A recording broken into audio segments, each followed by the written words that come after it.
if you've been following my journey on here, my Agoraphobia journey, however you pronounce it, you'll see that I have been trying to do exposure therapy.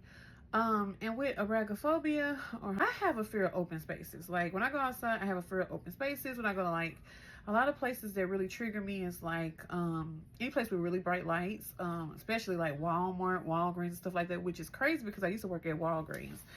But it triggers me, and I've been doing exposure therapy. Like it was so bad I couldn't even go outside without feeling like I was gonna fall out somewhere.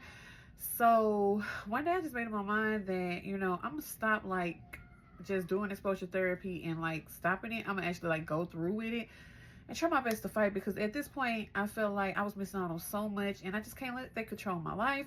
I know I've said before, like other videos, like how I was doing exposure therapy, but I will eventually stop because I felt like it was so overwhelming. It was just easier not to do anything.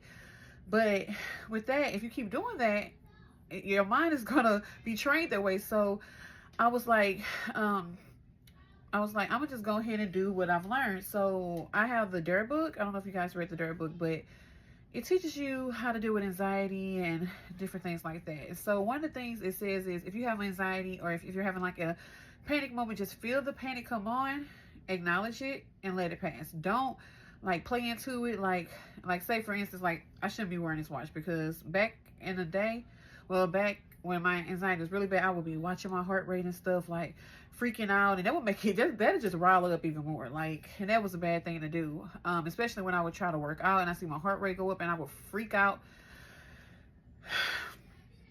Like I was just on the edge. So I've noticed that, when I like allow the panic to hit and I don't react to it, it don't get that bad. Like, so now when I'm feeling anxiety come on, I just try to like either redirect my thoughts. I try to focus on like something exciting, because what I would do is I would get dressed and I would go outside for my exposure therapy. I would go walk around, and at first it was so hard. I was up there walking like a little baby, taking little steps because I was afraid I was gonna like fall out or something.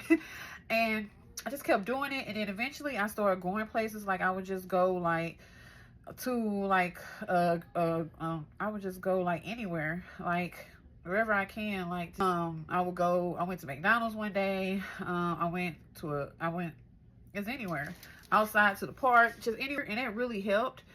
Of course it was really hard, but I noticed one thing that helped me is my blue light glasses, because bright lights trigger me. So I would wear my blue light glasses so that the lights won't be as bright, and it really helped because I have migraines, and any bright light kind of triggered my migraines. So I wear that to protect my eyes. But then sometimes I notice that there could be like a little crutch. So when I go outside, even if it's bright, I will still make sure I get some sunlight just so my eyes get used to that, so I don't freak out as much.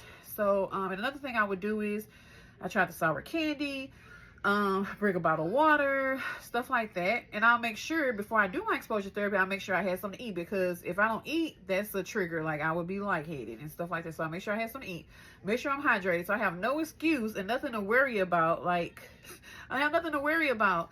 I would just be like, okay, I know, I ate, I'm not dehydrated, I'm good. I would go out there, even if it's for 5 minutes, that stuff adds up.